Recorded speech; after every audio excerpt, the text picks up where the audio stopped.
En el año 1274 a.C., un joven faraón egipcio, Ramsés II, dirigió a un ejército de 20.000 hombres contra 40.000 soldados del imperio hitita. Soy Matthew Seddel. Ambos bandos librarían una de las primeras batallas documentadas de la historia, en Kadesh. Estaba en juego la seguridad y la prosperidad de Egipto. Más de 3.000 años después, esto es todo lo que queda del asentamiento sirio, donde 60.000 hombres lucharon por su vida en la batalla de Kadesh. Con la nueva tecnología de videojuegos, están a punto de ver esta gran batalla como nunca se ha visto.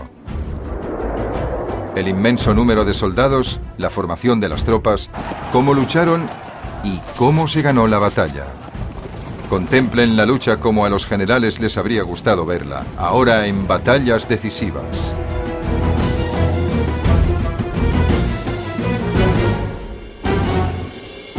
Batallas decisivas.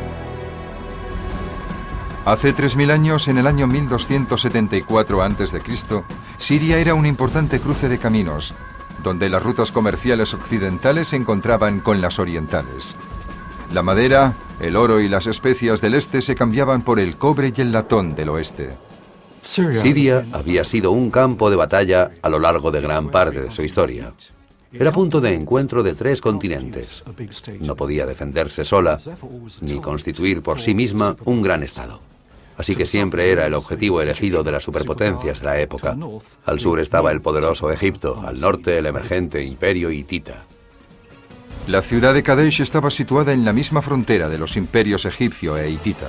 Tanto Ramsés como los hititas querían apoderarse de Kadesh, porque esta ciudad controlaba importantes rutas comerciales terrestres. Permitía el acceso hacia el sur desde el imperio hitita o hacia el norte desde Egipto.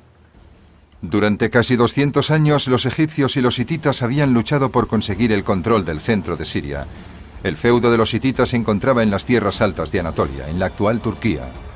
Egipto era un reino del desierto, totalmente dependiente de la extensión de tierra fértil junto al río Nilo y que sobrevivía gracias a las inundaciones anuales. Egipto estaba gobernado por el faraón, que era como un dios en la tierra. Fue el primer estado centralizado de la historia. En realidad era bastante aislacionista respecto a otras potencias. Los extranjeros eran considerados inferiores y se tenían bajo control. En el año 1482 a.C., el faraón Tutmosis III había vencido a los hititas en la gran batalla de Megido. Pero la mayoría de las confrontaciones eran a escala mucho más pequeña y las grandes contiendas militares eran poco frecuentes. En 1279 a.C., Ramsés II, de 25 años, se convirtió en faraón de Egipto. Ramsés II es un personaje totalmente fascinante y dejó su huella por todo el Nilo. Era famoso por inscribir su nombre en todo, por levantar monumentos y por esculpir estatuas. Incluso se conserva su cuerpo, así que sabemos muchas cosas sobre Ramsés. Conocemos su aspecto físico porque su momia se ha conservado.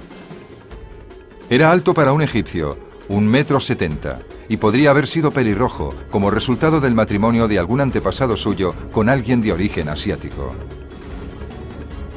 Ser faraón era algo incomparable. Eras un semidios, no eras solo un ser humano. A la vez eras el hombre más rico del mundo y el más poderoso.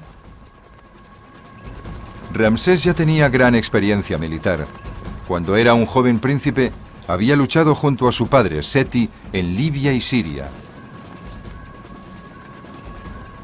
Seti había capturado la ciudad estratégica de Kadesh, pero esta había vuelto a manos hititas. Si se apoderaba nuevamente de Kadesh, demostraría que era un gran guerrero, tan grande como su padre, y además tendría acceso a las rutas comerciales entre Oriente y Occidente. Ramsés era un hombre joven para quien el horizonte no tenía fronteras.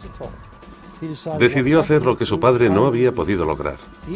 Iba a conseguirlo. Poseía toda la ambición propia de la juventud.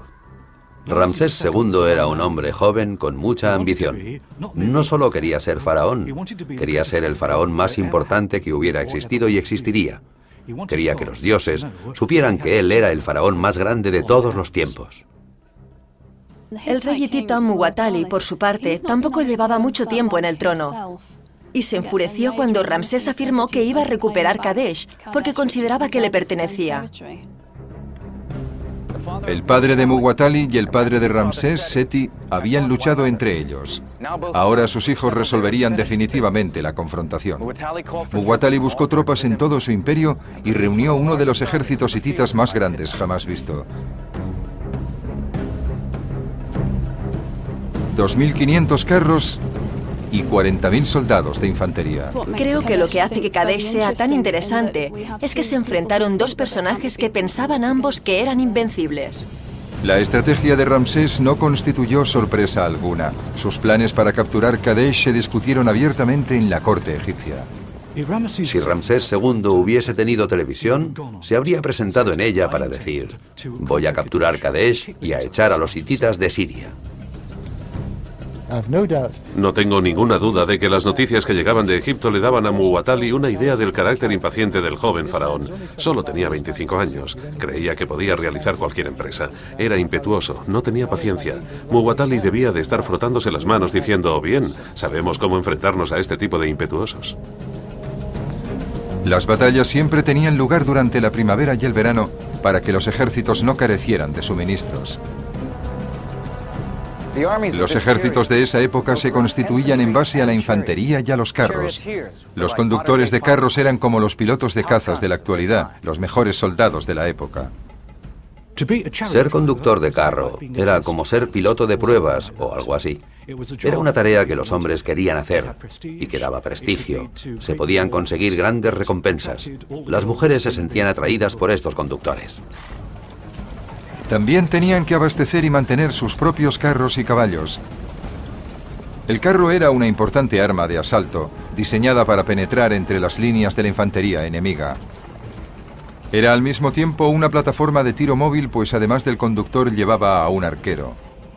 Las dos armas principales del conductor eran la lanza, diseñada para atacar de cerca cuando el carro estaba rodeado de enemigos, y el arco.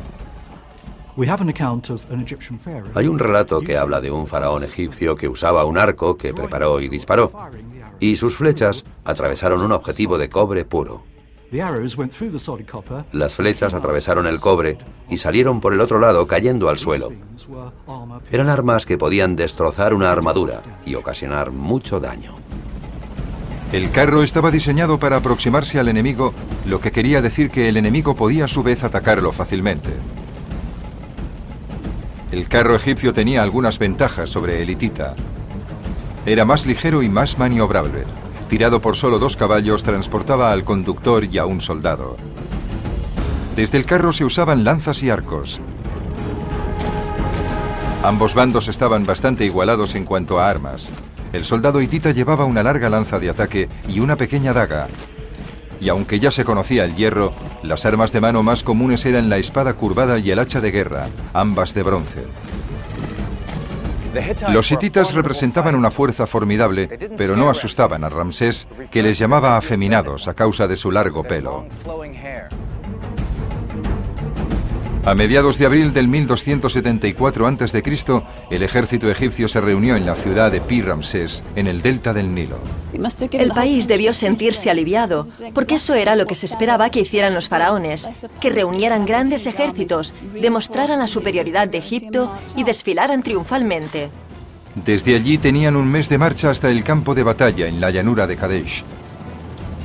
El resultado glorificaría o destruiría al joven faraón y decidiría el futuro de Egipto.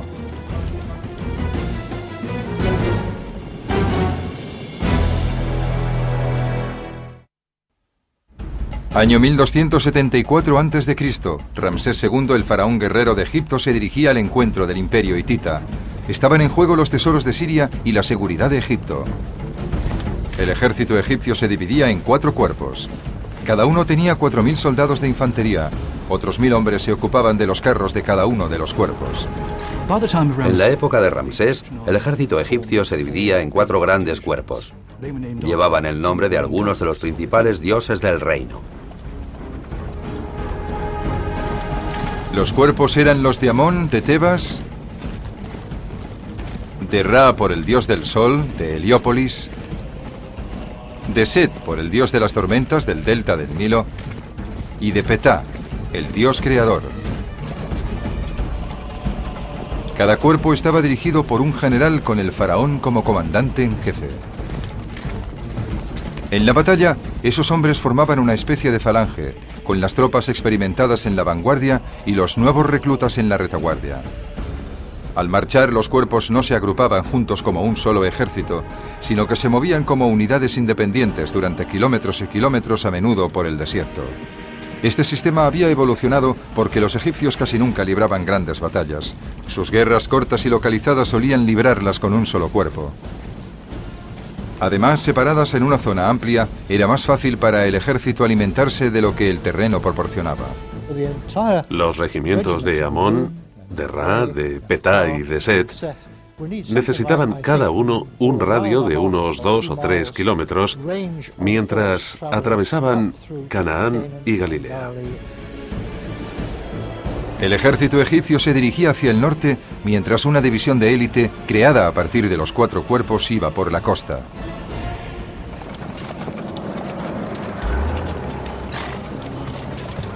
A finales de mayo, Ramsés estaba a solo una jornada de camino de Kadesh. Dirigía el cuerpo de Amón, que llevaba una ventaja de bastantes kilómetros sobre el resto del ejército. Poco después del alba levantó el campamento y partió para llegar a la ciudad al anochecer.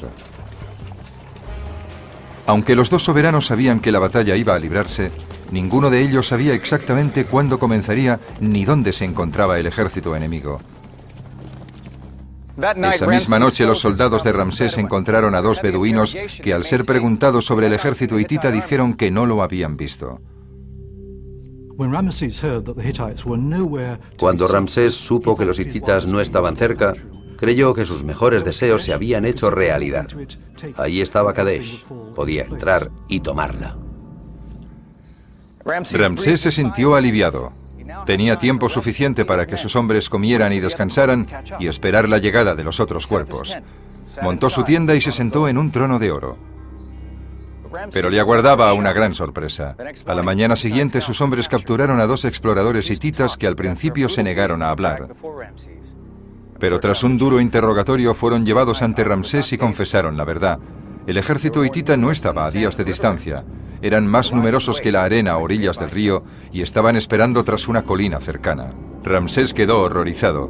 Los hititas estaban tan cerca que podían atacarle y él solo disponía de un cuerpo de tropas. 5.000 egipcios contra Muwatalli y sus 40.000 hititas. El hecho de saber lo que ocurrió a continuación es lo que hace que la batalla de Kadesh sea tan importante. Esta batalla es la más antigua confrontación bélica documentada que podemos reconstruir con total precisión. Un poema de la época del faraón contiene un relato de la campaña de Kadesh, y los muros de aquí, del Ramesseum en Luxor, están cubiertos de escenas de la contienda.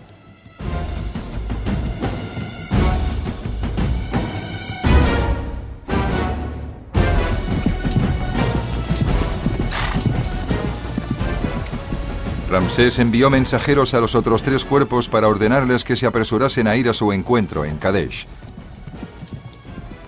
Pero el cuerpo de Ra no recibió el aviso hasta la mañana siguiente. Empezó a avanzar a marchas forzadas hacia el campamento del faraón con los carros delante de la infantería. Pero cuando se hallaba cerca, centenares de carros hititas salieron de sus escondites y atacaron la columna de infantería egipcia. Debió de ser un auténtico caos. Pesados carros hititas desde los flancos contra un cuerpo de ejército que no estaba formado en orden de batalla.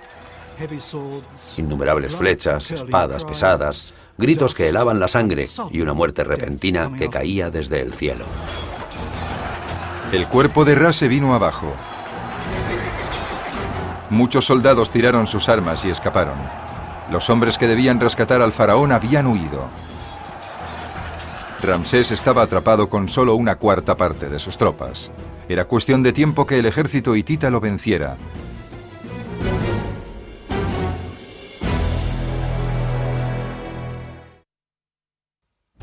Año 1274 a.C. El faraón egipcio Ramsés II luchaba contra el imperio hitita por el control de Siria. La infantería del cuerpo de Ra había sido destruida. Poco podían hacer los conductores de carros. Entonces vieron a otro grupo de carros hititas que se dirigía directamente hacia el campamento de Ramsés. Corrieron para avisar al faraón y llegaron justo antes que los hititas. Ramsés permanecía en su tienda, gritando a sus generales, echándoles la culpa y buscando soluciones a la situación, cuando se produjo una repentina llegada de carros egipcios, seguida de 2.500 carros hititas, que provocó el pánico en el campamento. Los carros hititas chocaron contra la infantería egipcia y comenzó una sangrienta lucha. El avance hitita hacia el campamento se vio frenado por las tiendas y por todo el material. Los carros chocaban entre sí en ese espacio tan reducido. Había sangre y polvo. Se produjeron saqueos, porque los objetos de oro y plata egipcios eran muy valiosos en Oriente Próximo. Los carros estaban atrapados en un enorme caos. Y todavía peor, los conductores de carros hititas, impacientes por atacar el campamento egipcio, se habían adelantado a la infantería. Esta doblaba en número a los soldados egipcios, pero se hallaba lejos de la batalla. Los arqueros egipcios empezaron a disparar sobre la masa de carros. Los soldados egipcios arrastraban a los hititas fuera de sus carros agarrándoles por el pelo y los degollaban. La matanza fue larga y brutal. Ramsés logró tomar el mando.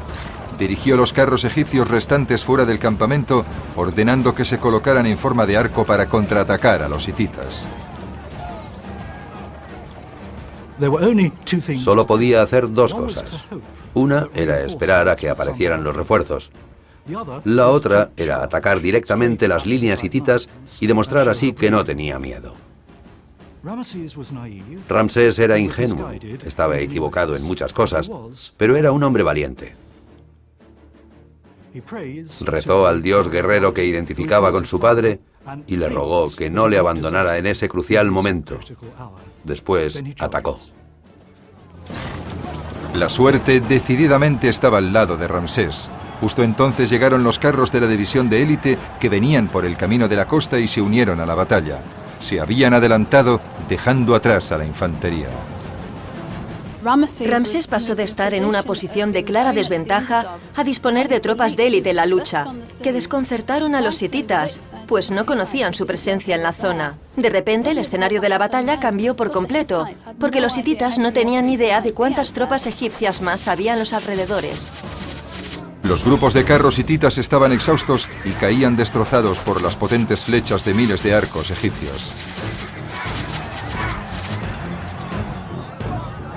Los carros egipcios eran más ligeros, más rápidos y más estables que los de sus enemigos. Manteniéndose fuera del alcance de las lanzas hititas, arrojaban ráfaga tras ráfaga de flechas contra los apretados carros enemigos. Los egipcios podían disparar flechas, pero los hititas no podían maniobrar y resistir. Fue una auténtica matanza. Cada vez que los hititas intentaban atacar a los egipcios, tenían que retroceder ante sus flechas. No podían hacer otra cosa que escapar. Su retirada se convirtió en una huida hacia la seguridad. Los carros destrozados y los caballos moribundos yacían por todo el campo de batalla. Los soldados egipcios escudriñaban entre los carros y acababan con los soldados hititas que seguían con vida. Cuando un soldado egipcio mataba a un hitita, le cortaba la mano derecha. Las manos se llevaban ante el faraón como prueba de la victoria. Tras la batalla se contaban las manos para calcular el número de enemigos muertos. La estrategia militar egipcia casi les había hecho perder la batalla. Miles de soldados se habían separado a lo largo de kilómetros de desierto. El faraón no había conseguido reunir a la totalidad de sus tropas ni lanzar todo su poder militar contra los hititas. Pero las cosas habían resultado peores para Muwatalli. Había llevado 40.000 soldados de infantería hitita a Kadesh, pero ninguno participó en la lucha.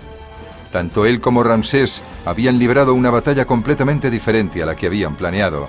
Ramsés, con un ejército tan pequeño, no podía mantener bajo su poder ese territorio sirio y volvió a Egipto. Acabó firmando un tratado de paz con los hititas. Más tarde se casó con 2 princesas hititas. Eso trajo la paz y la prosperidad a la zona durante los siguientes 90 años.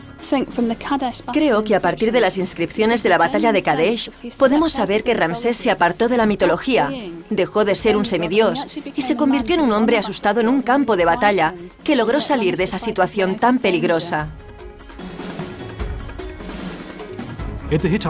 Si los hititas hubieran vencido, toda la zona de Palestina habría caído en su poder. Muchas partes de la Biblia están relacionadas con Egipto. No habríamos tenido nada de eso. Ni siquiera tendríamos la Biblia tal y como la conocemos. Puede que se hubiese escrito en hitita. Ramsés gobernó durante casi 70 años más, dándole a Egipto un período de estabilidad poco corriente. Durante su larga vida tuvo 200 mujeres, 96 hijos y 60 hijas. Continuó teniendo suerte. Durante su reino el Nilo se desbordaba regularmente, trayendo buenas cosechas. Pero en el 1274 a.C. se ignoraba todo eso. Ramsés sabía que la batalla de Kadesh había supuesto un hito importante para hacerlo posible. El joven faraón se había ganado una gran reputación y había sabido proteger las fronteras de Egipto. No deseaba que su pueblo lo olvidara. Ordenó que en los muros de su templo, aquí en Luxor, en el Ramesseum, se esculpieran escenas de la batalla. Actualmente, más de 3000 años después, la gente llega de todo el mundo para leer aquí la historia de Ramsés y la batalla de Kadesh.